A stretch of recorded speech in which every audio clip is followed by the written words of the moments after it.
Thank you very much. Thank you for that generous, excuse me, introduction.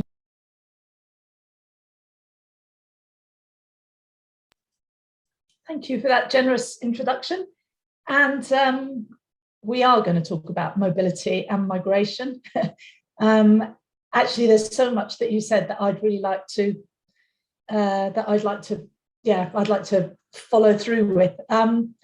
But if we were face to face, then we'd be able to do that. But anyway, we have to make do with the situation that we're in now. And I have to really apologize because I don't have slides, and that means you're just going to have to listen to me reading a paper, which I know is really kind of not great. So sorry about that. You know, do feel free to go and make a cup of tea while I'm talking. So I asked the question, can we decolonize migration? Can we decolonize migration understandings and migration research? And in a way, I think the fact that I'm speaking in English at an event organized in Portugal, drawing mainly on English language literature rooted in histories shaped by liberalism and colonial domination and exploitation, suggests that there is a simple answer to that question, and it's no. Does that mean that we should abandon research on migration and human mobilities as fundamentally kind of racist and colonial? No, I don't think so. But I think we do need to rethink its parameters. So basically, that's the bottom line of this presentation. If you can't stay with the whole thing, you've got the answer. I'm going to start by discussing the interrelation between migration and coloniality historically and the contemporary afterlives of colonialism. And when I say afterlives, I don't just mean a kind of shadow or a reflection. I mean the continuation of violence and oppression and how these are manifest in migration and mobility injustices. I'm then going to talk about the role of research and politics in enabling this continuation and the ethical challenges that it raises. So, and then having identified the problem, I want to suggest some ways of beginning to respond to this challenge, arguing firstly that as well as the impacts of being a migrant on migrants, we could perhaps attend to the process of making migrants, understanding how migrants are made, which doesn't only affect those who are most commonly imagined as migrants. So that's one kind of set of responses. And another is that we examine the implications of introducing migration into other research fields in a way that doesn't reproduce separations between migrants and citizens. And I give the example of the welfare states. And so there's just sort of two responses. There are going to be many others, I'm sure. I'll also have to apologize because true to form, this is going to have an imperial British feel, as that's the context that I know best. Those are the policies I know best. But again, I hope that we can broaden that in the conversation. So to start off with thinking about the relation between migration and colonialism. I think the relation between migration and colonial history is overdetermined. And I'll suggest there are three ways we can think about this relationship. And again, undoubtedly, there are many more. And I mean, even I can think of more, but I'd be interested to hear your ideas in the discussion after the presentation. So the first way is to think about the many ways in which colonialism required human movements, the movement of merchants and settlers and governors and the mass displacement of colonized subjects, as well as forced immobility. To hone in on one of these movement types, the abolition of plantation slavery in British colonies generated a significant demand for labor, a demand that was met in part by so-called Indian coolie labor. This was a state-regulated and managed movement of people moving within empire under contracts of indenture. And in the context of the abolition of slavery, it was politically extremely important that these indentured labourers were constructed as free. They must have freely chosen to enter into a contract of indenture. So leaving aside the context of colonial immiseration within which that freedom was exercised. So so-called natives were, it was felt, not impoverished, but gullible, and combined with the greed and fraudulent nature of native recruiters, this required that the colonial state supervised contracts to make sure that they were freely entered into. So the British set up a system of bureaucracy and surveillance to guarantee consent. And the nodal points of this system were so-called European protectors of emigrants. And it was required that these were people of European origin and descent. The British positioned themselves as the best of imperial powers at safeguarding the freedom of migrant labour, and this also, perhaps unsurprisingly, proved to be of material benefit to the British.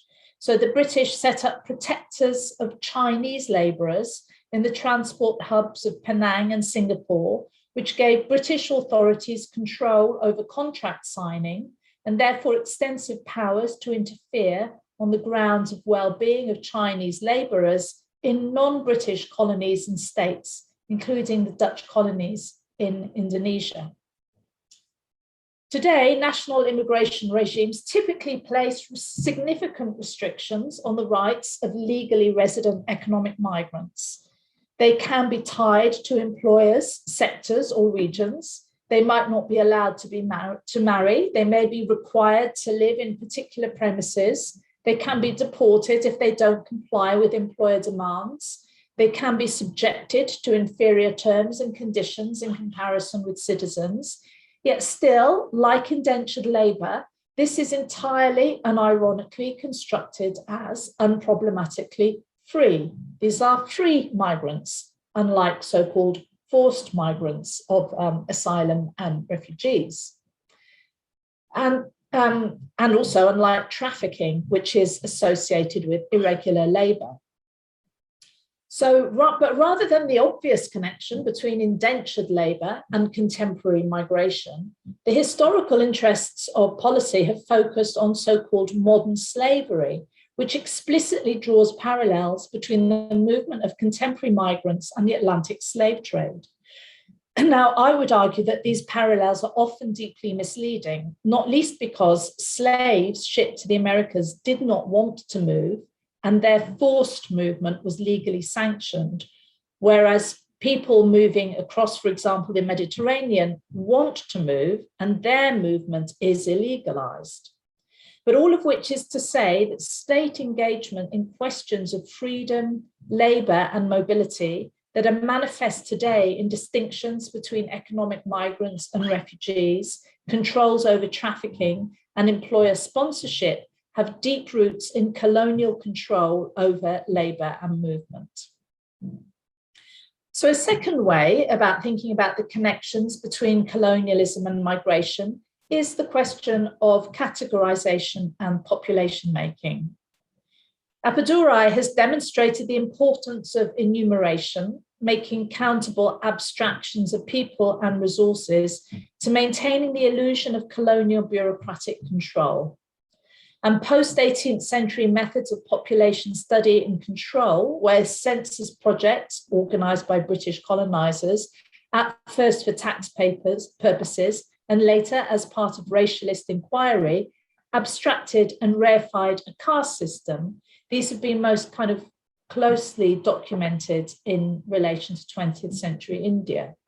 But across European empires, labelling and categorization hardened divisions and created social relations and new subjectivities and identities, new kinds of self that were infused with ideas of race and racialized hierarchies and the civilizing mission.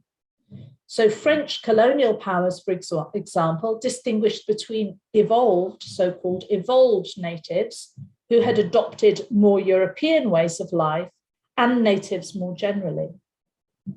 Felipe Barradas Correa Castro Bastos describes how in colonized Mozambique, the redemptive transition from native, indigena, apologies for my pronunciation, to assimilado, prescribed by indiginato ordinances, was expected to take place primarily through the physical exertions of African labor, which was seen as the path towards the assimilation of Western values and the fulfillment of Portugal's civilizing missions in the tropics. So basically, if you wrote and read Portuguese fluently and were able to provide financial statements, you were granted an assimilation permit, which entitled you to civil rights. So it's easy to see there are continuations between colonial categorizations with contemporary integration policies, and indeed with European naturalization policies that often require language tests, evidence of employment, and indeed taxation. So a third way of thinking about connections between colonialism and migration is described by Nandita Sharma in her book Home Rule. She argues that at the heart of contemporary concerns about human mobility lies a perceived and harnessed tension between embedded natives and out-of-place aliens, or as she calls them, people of a place, natives, and people out of place, migrants. The precise terminologies depend on context, and differentiation between the embedded and non-embedded people can be religiously, ethnically, or racially expressed, but the most widely accepted difference is between national native, to whom states have obligations, and migrants who reside at best on sufferance. So Sharma's book traces the emergence of the figure of the migrant and its separation from the native that produces the migrant as an invader, leaving the majority of the world's people, whether migrant or citizen, vulnerable to capitalist depredations. While the figure of the migrant has long and multiple genealogies, so you can think of Simul Stranger, who is, as he says, by nature no owner of soil, or you can think of Honig's exploration of the foreigner finder. So there's different kind of origins of this figure of the migrant, but Sharma argues that the shift from imperial states to nation states changed the native migrant dichotomy from a category of colonial domination into the key to a global regime of differentiation and separation that perpetuates what she calls global apartheid. So after the Second World War, self-determination was promoted by the international community, represented on the global stage by the UN and Bretton Woods institutions, and heavily shaped by US interests and Cold War dynamics. And I think there's really interesting things about the ILO and the IOM and their kind of battle over representation of migrants in that's very interesting. But key was that the horrors of imperialism were characterized as related to the foreignness of rulers. And this was often also connected to hostility to non-native migrant workers, including indentured workers who were associated with colonization.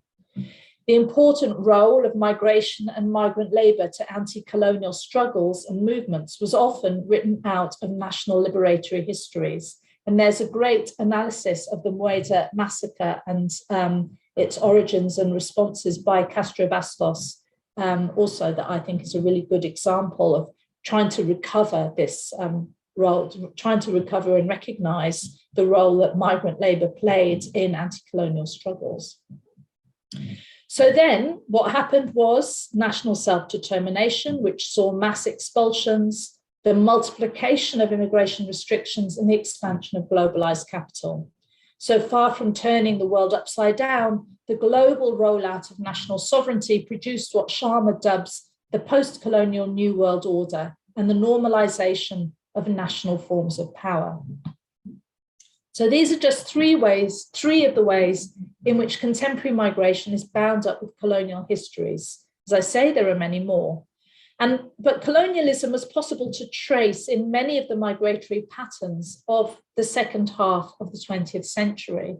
And these patterns, I think, have become harder to trace as changing economic and political pressures and new mobility infrastructures affects who moves where and why. But nevertheless, global mobility and migration can't be understood without understanding colonial histories, the relation between freedom, labour and mobility, the teleology and typologies of citizenship, and of course the economic relations that result in such uneven life chances between states that are so unevenly between states that are so unjustly and unevenly located. And this is maintained, this unevenness and injustice is maintained in part through the mobility of goods, data, capital and finance on the one hand, and the immobilizing friction that attends the moving of people on the other. So this gives us a sense of the richness of the histories of mobilities that migration and migration studies can tap into, and the enormity of thinking about the relation between colonialism and migration and how we might think about decolonizing research on migration. Because decolonizing migration, I think, or migration eyes, our migratory eyes, demands that we look at the nation state form itself, rejecting the reification of borders and recognizing bordering as a productive process that literally creates certain kinds of subjects. And doing this is challenging because the nation state form has been naturalized. For decades, methodological nationalism has been recognized as an epistemological problem for social sciences, not only migration. Methodological nationalism equates society with the modern nation state and naturalizes the nation state as a container of social processes. And what that does is it predetermines some objects of sociological inquiry, like migrants, and overlooks others, most crucially, the nation state form itself.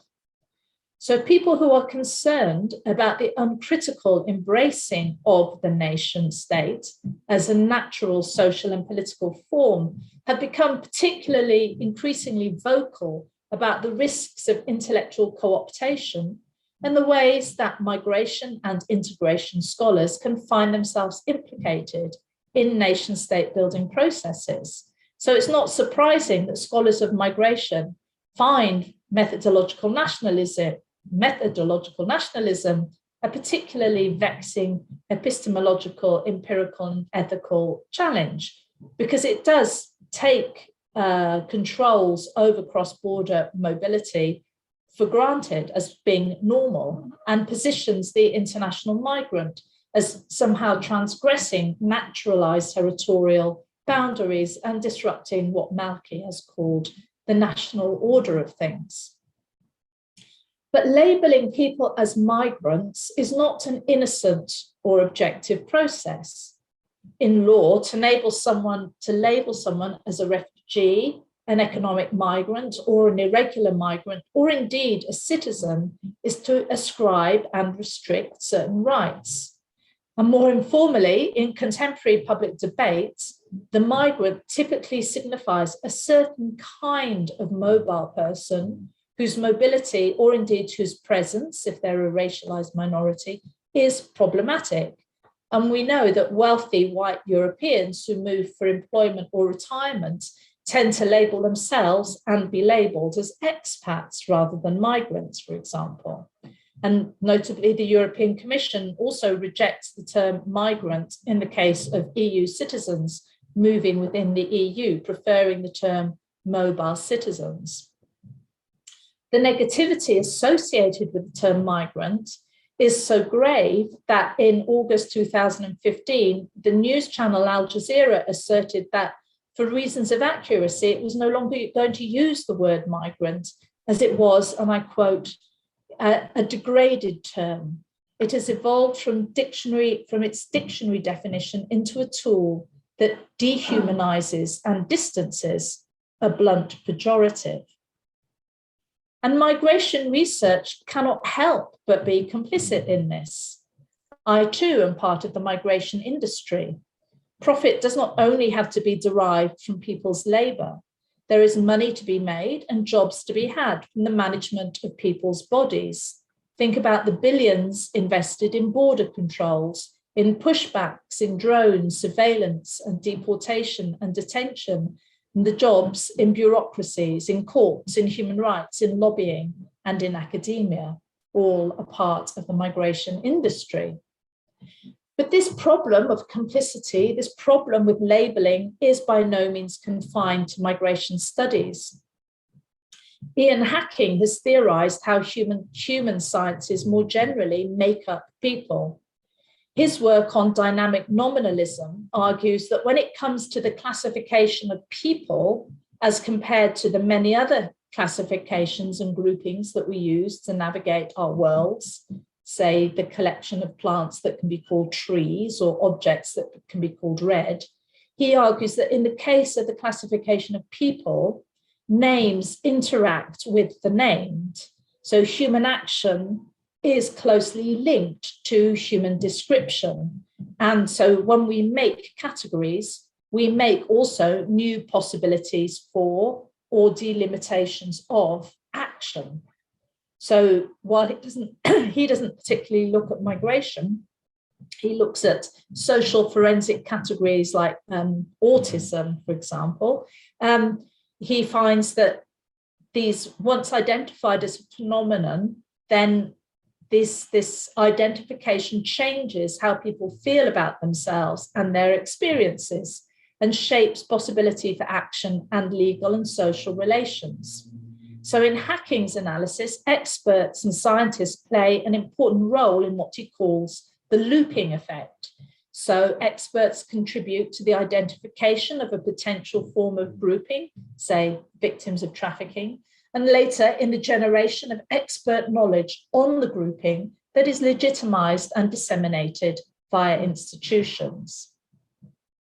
Okay, so we've got these two things. We've got methodological nationalism and we've got the looping effect, both of which affect the study of migration. But I've also said that they're not limited to the, they're not restricted to the problem of to migration research. That actually these also pose problems for social scientists or life scientists, and perhaps even more broadly than that, more generally. So what does this have to do with my question about decolonizing migration studies?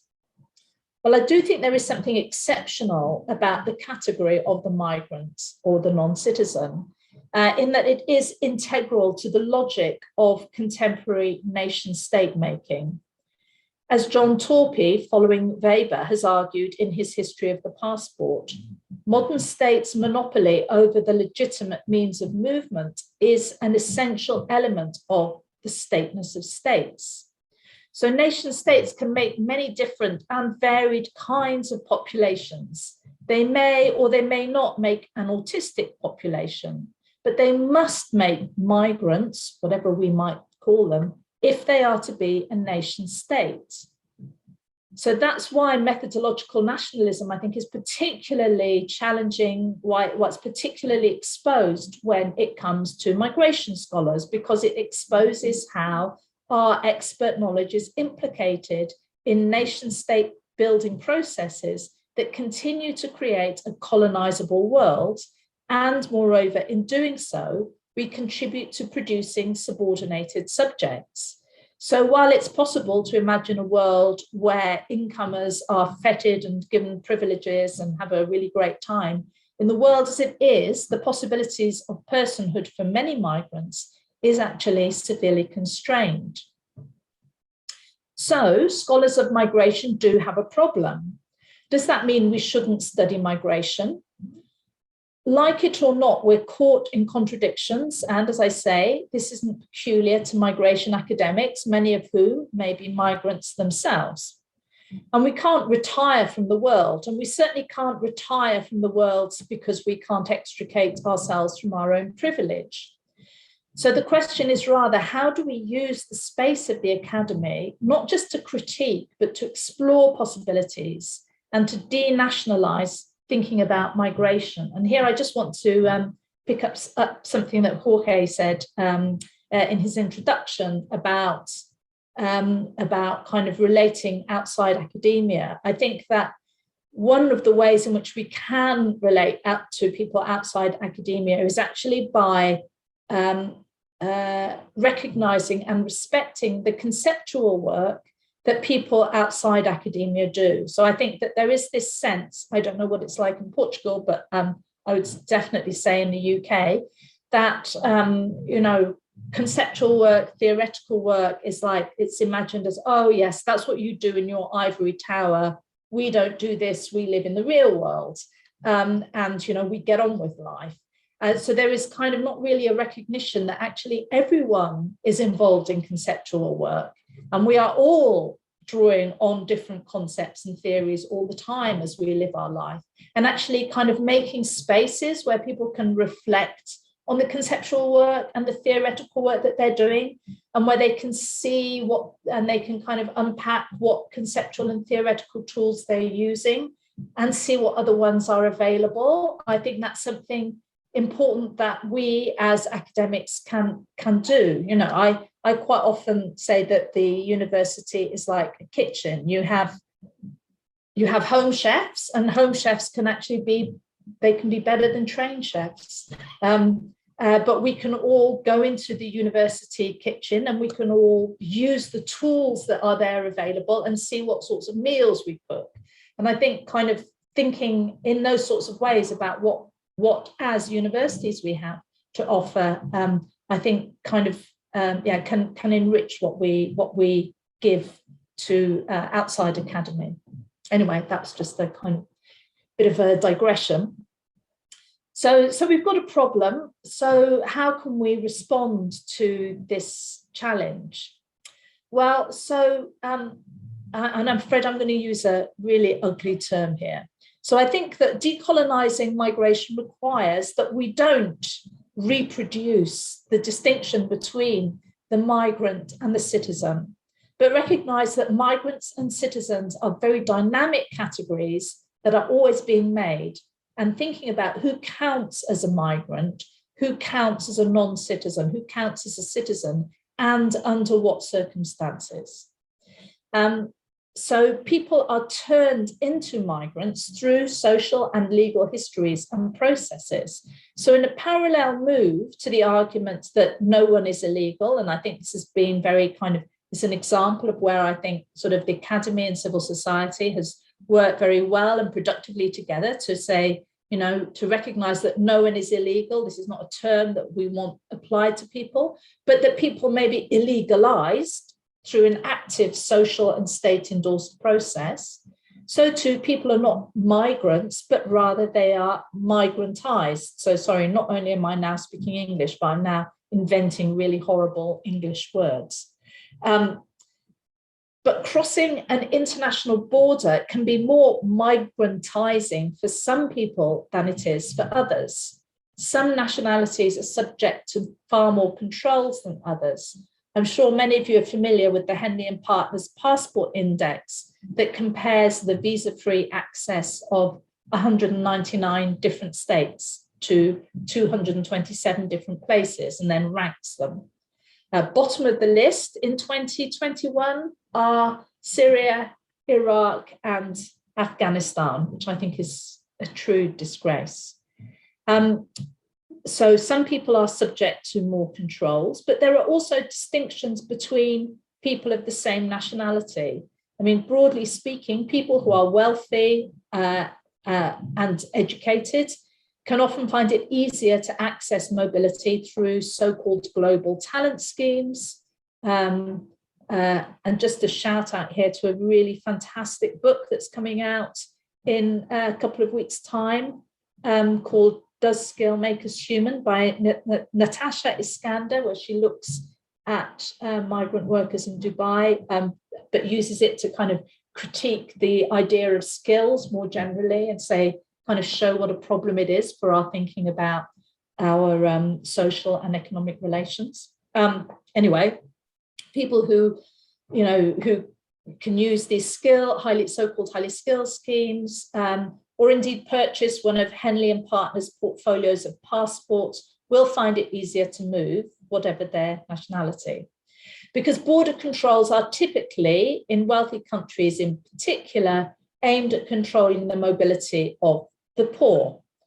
And the poor is not simply the personally poor, that's key, but those who are considered not to have the skills, the education, the right kinds of cultures, who are not properly civilized, who are surplus to requirements. The passport one holds can be a convenient shorthand for these deficits, as colonial histories have contributed to making lives considerably more difficult in some nation states than in others. But migrantization, horrible word, is not only for migrants. Minority ethnic citizens are often already migrantized. Very good example of this in Europe are Roma people, who may be EU citizens, but nevertheless can find themselves removed as criminals, as nomads in Italy, or as homeless people.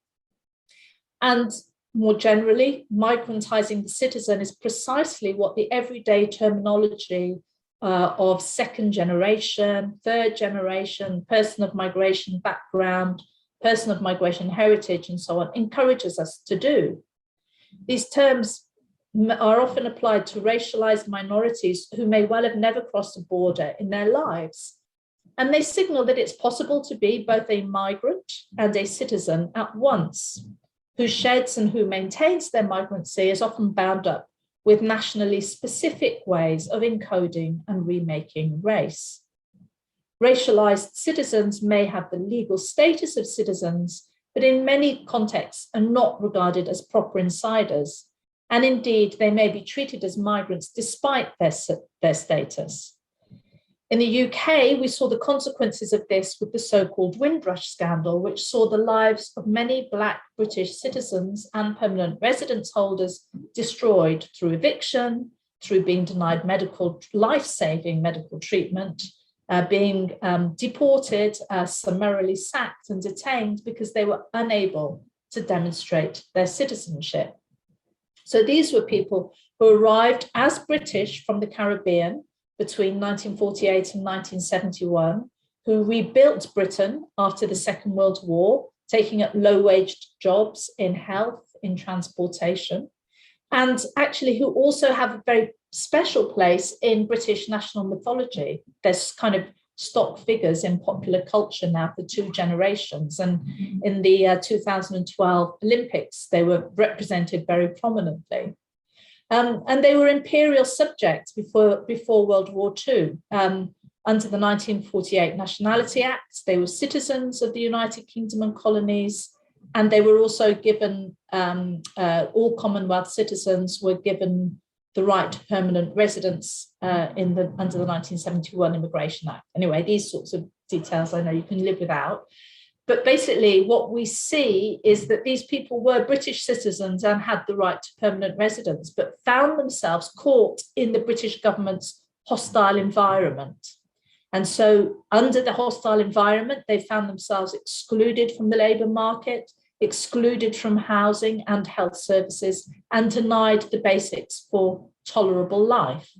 So these policies were supposed to be for undocumented migrants. They weren't supposed to impact on British nationals, but actually it became clear that it was affecting Black and racialized minorities more generally, as people charged with imposing immigration checks typically rely on race and ethnicities as markers of national difference. And people who are considered to look like migrants, or indeed to sound like migrants, are more likely to be subject to document checks and policing. And it's noticeable that even the reassurances implied that Black and minority ethnic people were a different kind of British. So then Prime Minister Theresa May asserted in Parliament, people in the Windrush generation who came here from Commonwealth countries have made a massive contribution to the country. These people are British. They are part of us. So that was what she said when expressing horror about Windrush. But Jamaica, where many of these people came from, was an English colony from 1655. That is, it was an English colony before England's Act of Union with Scotland. But it wasn't the fact that the Windrush generation had come to the UK as subjects, as citizens, and residents of islands which Britain had ruled as an imperial power, but rather that they have made a massive contribution to the country. That is, their membership was deserved, meaning it wasn't assumed. The racialization of migrant entails the racialization of citizen. And as citizenship is nationalized in law, so it is racialized in practice. That's why, treated as migrants, Windrush citizens and other negatively racialized citizens became migrants. So thinking about migrantization, the process through which people become migrants and who can become a migrant, I think, is one response we can have.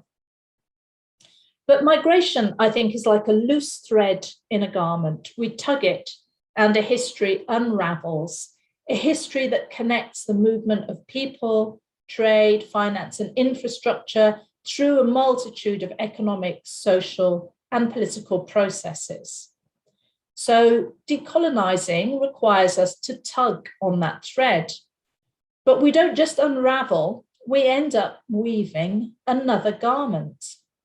Introducing migrants, so-called, and not assuming citizenship can disrupt and decolonize other areas of scholarship, activism, and policy. For example, when the European Parliament voted that Black Lives Matter on the 19th of June, 2020, how did that sit with their vote against more search and rescue operations in the Mediterranean? Or indeed with votes for economic partnership agreements that expose Black small-scale producers to multinational corporation competition, helping to push them into reluctant migration. Treating migration not as a separate field, but as one integrally related to social, economic, and political structures and relations can help us advance our understanding of the afterlives of colonialism more generally. So take the example of welfare states. There's a huge body of fantastic literature on welfare states and migration. But this hasn't much engaged with the coloniality of welfare states. Welfare states are unashamedly national. And the national of the welfare state is, I think, an interesting sleight of hand. It seems to signify inclusion, but as soon as we remember migrants, then it signifies exclusion. In the UK, there is a tremendous pride in the National Health Service, NHS, which is free at the point of use for all. But as one health minister put it, when slapping on charges for international migrants to access the NHS, he said, it's the National Health Service, not the International Health Service. Well, except of course it is the International Health Service when it comes to brain surgeons and cleaners and nurses. So what we can see is the redistribution of welfare states is contained within borders and between citizens, but actually it's often using an infrastructure which is enabled by the redistribution of wealth from periphery to core. So Richard Drayton, the Rhodes Professor of History at King's College London, said, when in about 1950, British democracy created a welfare state at home, it depended on invisible donations from tea pickers in Ceylon, rubber tappers in Malaya, gold miners in South Africa, copper miners in Rhodesia, and the oil of Iraq, and especially Iran. Gurminder Bhandra has detailed the huge extent of the colonial drain from India alone via taxation, private remittances, profits, war gifts, and currency devaluation, resources that were extracted not only for war, but also for welfare. But this patrimony has been thoroughly nationalized. It is jealously guarded from the benefit tourists who seek to allegedly take advantage of Britain's welfare state, who are perhaps the children and the grandchildren of those tea pickers, gold miners, and oil workers. Certainly the children and the grandchildren of people from states who have been impoverished from colonial processes. And yet this protection, the protection of the welfare state, is often used as a fundamental justification for immigration controls. If we denaturalize nation-state borders and switch our lens from that of migration to mobility, we can make connections too with the ways that rulers have always sought to control the mobility of the ruled, from the earliest vagrancy acts to transportation practices that turned the surplus poor into the building blocks of empire. The close relation between welfare state and mobility controls is exposed when immigration controls are lifted, and the national welfare state becomes itself a means of controlling mobility. Residence for longer than 3 months in any EU member state is contingent upon the mobile EU citizen not becoming an undue burden on the country of residence. And as EEA citizens became free to move across the EU, most EU member states introduced national habitual residence tests, limitations on welfare benefit access imposed via national social security regulations, not via immigration controls. Because these were imposed via social security rather than immigration, this has consequences for citizens. So when UK citizens return to the UK after a period of residence abroad, while they have a right to enter the UK, they don't necessarily pass the habitual residence test. Having the legal status of citizenship is not by itself considered a strong enough link to the country to merit immediate access to social assistance. The 3-month delay before they can access social assistance can come as a nasty surprise to returning UK nationals. Thus, policies designed to limit non-UK nationals' access to rights have consequences for UK citizens. And in this case, policies enacted to affect EU migrants have an impact on UK citizens, even though the UK has now left the EU. Moreover, length of residence requirements to access rights are not only imposed by national governments, but also by subnational authorities. In the Netherlands, social assistance claimants can be sanctioned a month's worth of benefit if they move without a, quote, clear and good reason. In Turkey, some recipients of disability and elderly allowance cannot even move to a different street in the same district, as any application is automatically terminated and benefit is withdrawn, often for months. In Hungary, it is necessary to prove residence for a year in a local area before being entitled for social housing. In the UK, local authorities impose residency requirements for as long as 10 years before people can legitimately go on the waiting list. And importantly, these people who have moved into local authority areas are called migrants, even though they may well be citizens. So Tendring District Council, for example, says by migration, we are not just talking about people moving to and from the UK. It also means the movement of people to and from different parts of the country. So what that means is that at the local scale, negative connotations that are attached to migrants and migration are deployed against the very people that are being depicted by national government as vulnerable to migrants taking jobs and benefits. And interestingly, to become eligible for housing, these so-called migrants face demands which are akin to migrant naturalization process. Like migrants, they must be resident for specific periods to qualify for rights, and they must also often demonstrate that they fulfill certain normative requirements, akin to good characters, to the good character requirements of naturalizing citizens.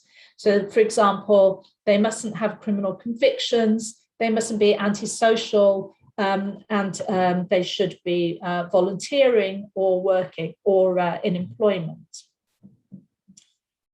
So it's long been recognised by scholars and policymakers alike that migration patterns are shaped by colonialism.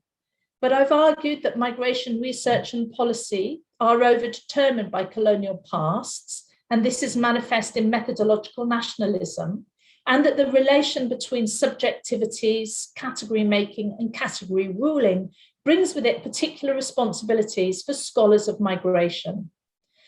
I said that I don't believe that this is a reason for not doing research on migration, but I do think it's imperative we recognise the tensions and contradictions in our role. To respond to the epistemological, ethical and conceptual challenges of managing and developing an inherited concept that can and must still do useful work for us, we shift from a noun to a verb, from assuming migrants exist in some kind of natural state to being turned into migrants through a process which is to be migrantized.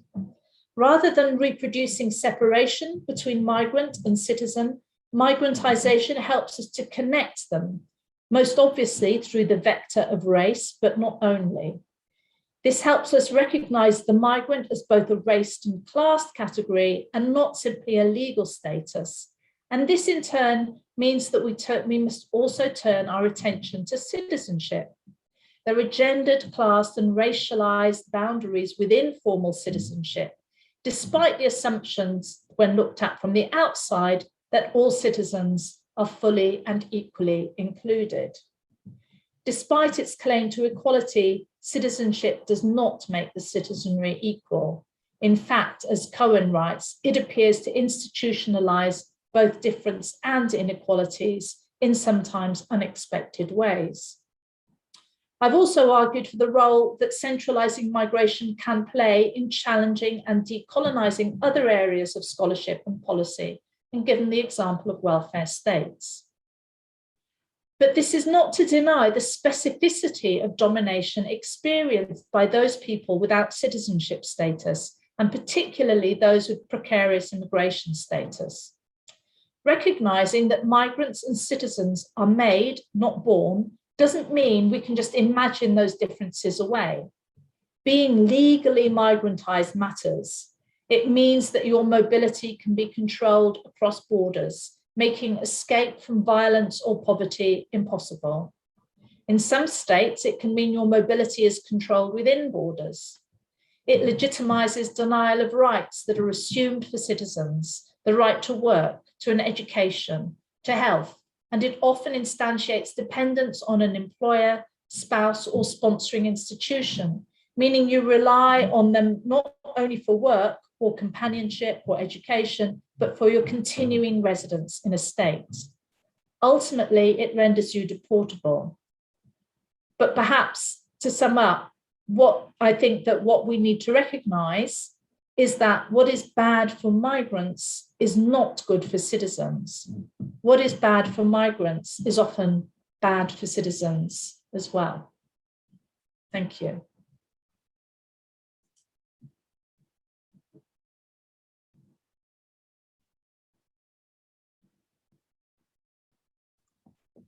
Thank you, Bridget.